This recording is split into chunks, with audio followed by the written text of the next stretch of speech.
Good morning, traders. It is 8:03 a.m. Chicago time on Tuesday, the 5th of December, 2017. Thanks for joining me again for another Trader Bite, early nourishment for your trading mind. Derivatives trading involves substantial risk of loss and is not suitable for all investors. Past performance is not necessarily indicative of future results. This morning, the market is showing overall mixed bag. So we're looking at a lead by gasoline and the Russell, up 0.26 on the Russell and up 0.9 on gasoline. So looking at the overall picture, there's not too much to talk about as far as news. Yes, this is a new microphone. It's a high definition one. Just trying it out. So overall, the main thing that remains on deck is this tax plan, this tax bill. We did get some numbers just now for October trade balance and some others. I'll let you check those out. But overall, we're shaping up to have a pretty normal Tuesday trade. Not too much to talk about again. As far as what we're expecting for today, we're looking for U.S. Services PMI final November 55.2 is expected at 9:45 Eastern U.S. And that's it. That's all that's in the calendar, of course, other than whatever comes out through the news. I have a bit of a trade wisdom session right after this. If you want to stick around, we're going to talk about mental muscle, an important topic that really is going to continue to be into play over the next year or so, as long as this market keeps pushing higher. This is the time for traders to hang in there and to exercise discipline. So I'm going to talk about that briefly. I just want to see if I can light up some light bulbs in people's heads this morning, keep them in the game as much as possible. Remember, for us, it's either feast or famine, and the goal during times of emaciated feeding on the market, the goal is to continue to probe the market. In other words, trade your plan, but to do so in a way that allows you to continue until your edge is in alignment with the market, or you change your edge enough to become in alignment with the market, whichever one you choose. Anyway, here's what we expected yesterday. This was the primary scenario, looking for the market to go sideways, potentially dip down into 2654, the overnight low, which is also about the mid of the gap zone, and then to see an impulse up, and then we continue up to about 2670 for consolidation into the close. That plan did not happen, so slash that out.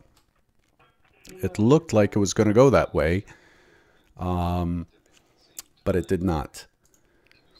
Secondary plan is the usual new all-time high after a pop. We push up on the open, leaving a gap behind, and then we go sideways, test the gap zone later but not close it, and then finish sideways for a balanced day, which sets us up for the next rotation.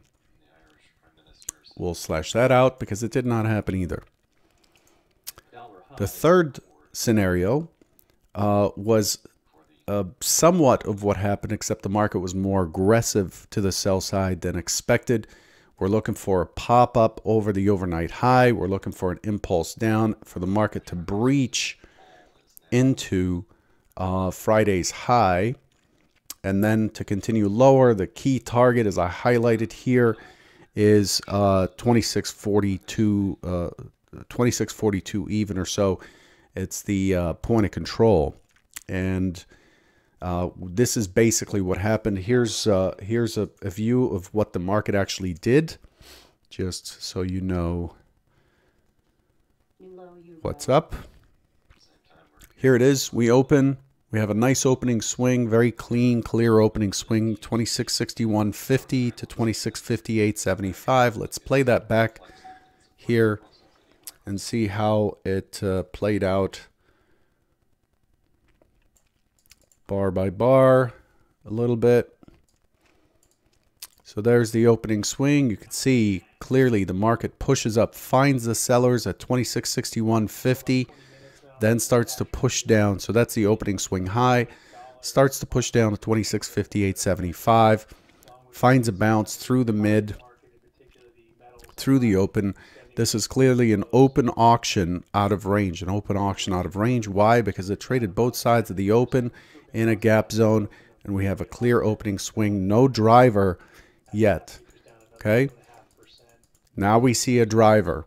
So we see a rotation from 2658.75 to 2665.25. That is not a normal rotation. So we see a driver, potentially a continuation move higher after a pullback to the mid. Okay, and then it fails the mid. So now we're looking to the short side, right? Looking for a market that's either balanced or to the short side. So we're extending the opening swing down. You see that right there? Extending the opening swing down after testing higher. So what the market did so far is on the open, on the market on open orders, or the participants that operate within the opening range, we found 61.50, we found sellers. 58.75, we found buyers. Those buyers were aggressive, so they pushed up all the way to 65.25 for a higher than usual rotation, right? More than 5 points. And then more like 6.5 points. And then once they pull back, the expectation, so there's nothing to trade here for me, for my way of looking at things. There's nothing to trade here yet. However, the pullback to the mid is where it starts to set up this mid VWAP plus opening swing high. So I'm stalking here, stalking in the zipper, looking for it to start to push. As soon as it starts to push, I'm looking to lift somewhere within a point or so of the mid. And then the first target becomes 2665.25 minus 2 ticks. And then the next target will be the extended targets that I talked about, 2670 for hypo 1.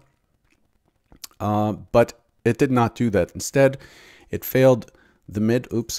It failed the mid, and it continued down to the opening swing, retest the opening swing. Remember, this is where the initial buyers came in that took this up.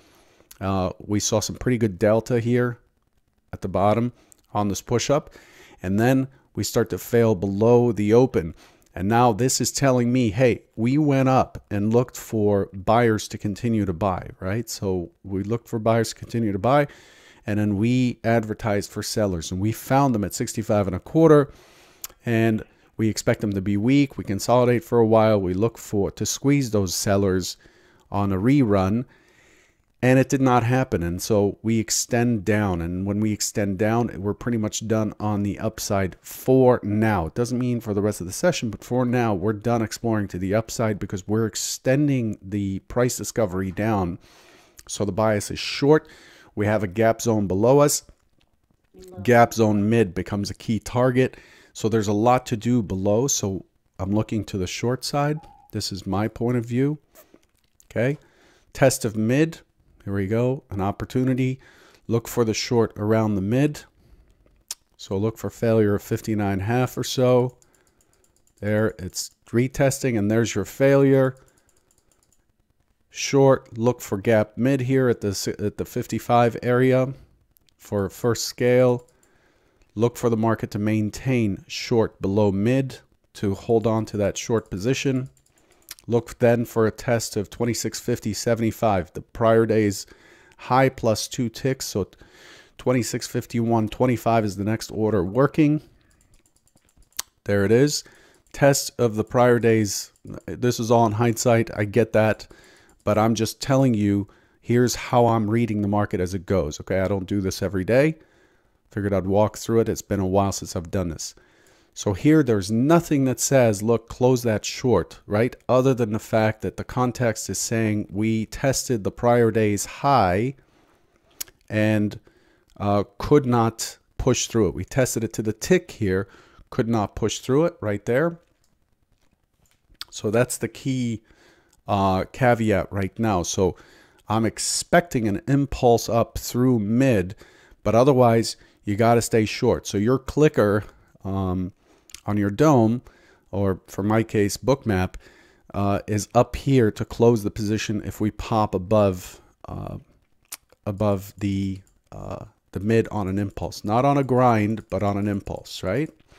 So we go on and on and on, and now we switch from looking at 2650.75 as the target, which we got 2650.75 plus 2 ticks. Right, I'm always front running my 2 ticks. Next target 44.50 plus 2 ticks, so 26.45. Then the key target's right down here, 26.42. Okay, and that becomes the target for scenario number 3. There it is. It's closed. Okay, and then from here on out, it's anybody's bet, anybody's guess as to what it does from here, because we're back and we're in equilibrium.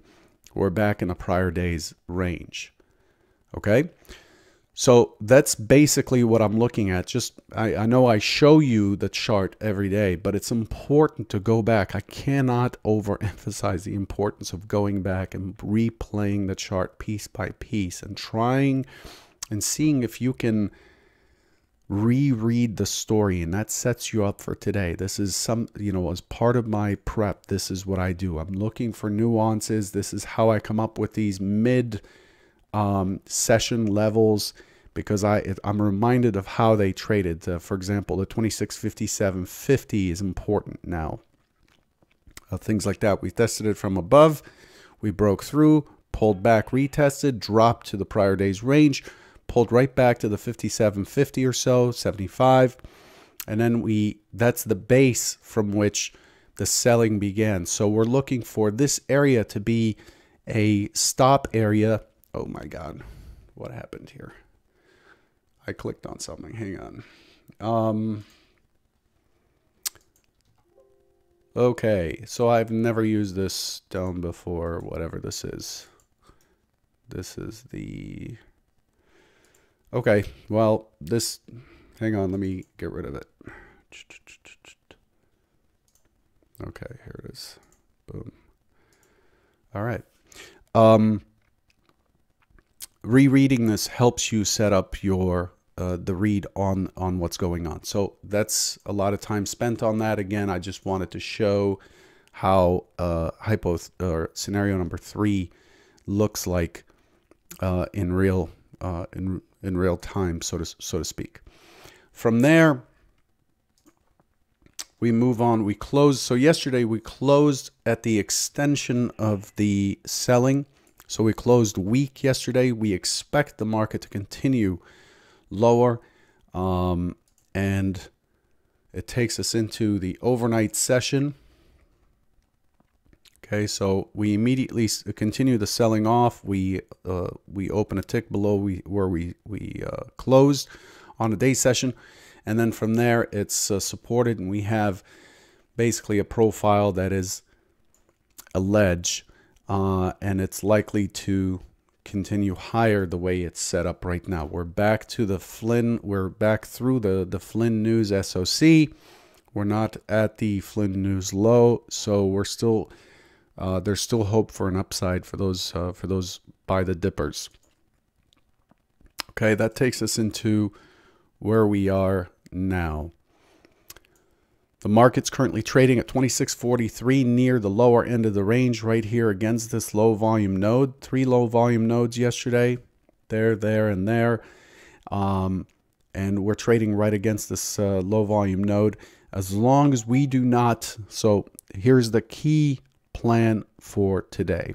As long as we do not breach yesterday's low and hold, in other words, it retests that low from below and it continues to push, as long as it doesn't do that, we are likely to push higher. And the goal today will be that 2657.50 that I talked about just a minute ago.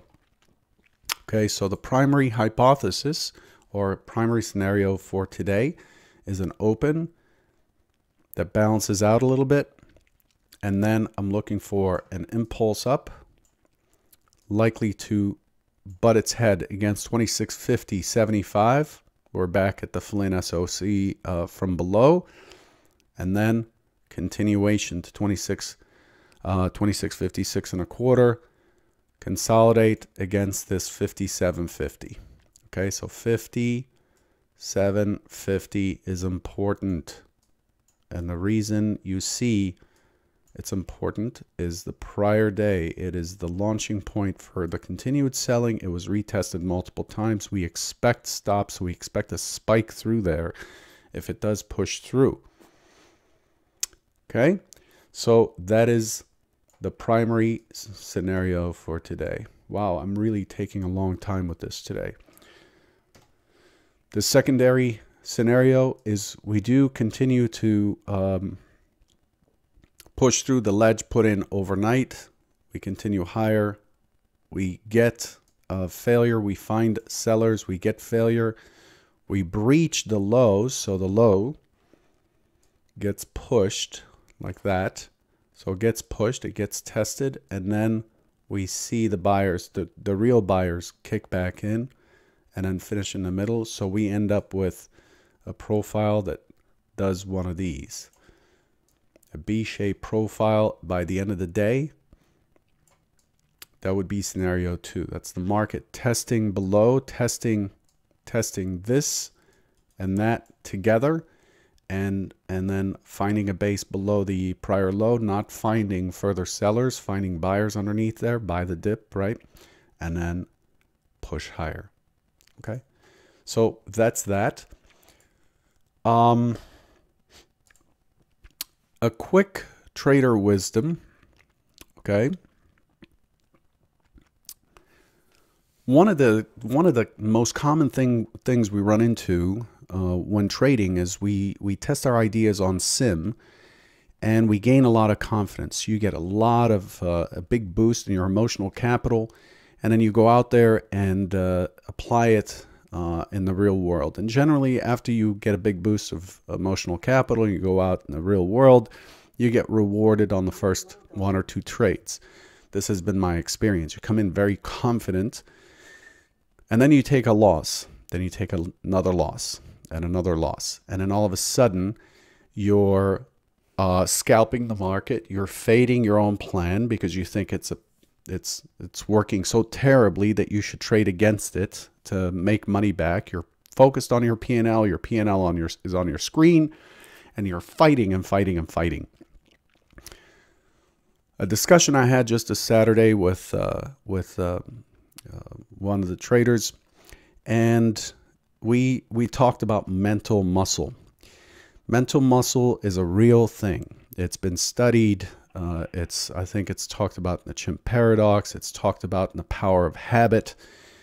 And if you come into trading, no matter how much preparation, how awesome your system is, if you come into trading with the idea that, or with the mindset that you are tired, or that you just had an argument with your significant other, wife, boyfriend, whatever, or you just dealt with something to do with your kids, or dealt with something to do with work, whatever it is, those things all debit our emotional capital, our mental muscle. Like, you come in fresh in the morning, and as time goes by, your mental muscle is strained. It's like lifting a heavy weight right before your big bodybuilding or weightlifting competition, right? You're not going to do as well. So the key thing to remember here and be aware of is, where are you in terms of your mental muscle? What state of mind are you in? I can almost, if there's very little that I can guarantee in trading, but I can almost guarantee that if you come in having dealt with something that is really irritating, that has pushed your discipline, and you sit down and trade, it doesn't matter how disciplined you are in a normal situation, your mental muscle is already taxed. And chances are you will trade, you will smash and burn like Hulk over here. Look at the destruction that he has behind him. Smash and burn, and then you're going to look back. And you're going to wonder how that happened. You know, like the Hulk goes back to Bruce Banner and he doesn't remember what happened. That's exactly what happens in trading. You're like, what was I thinking? You look back at the chart and it's a straight down day and you've been buying because your first sell order was a loser. This is very, very common. And so the thing to work on is not a better signal, a new plan, and so on. Yes, you need to have an edge in the market. That's indisputable. Most people have that. However, the thing to focus on in that situation, and this is the wisdom here, the thing to focus on is, what am I doing to have the best state of mind coming in? In other words, and this has been proven scientifically, okay?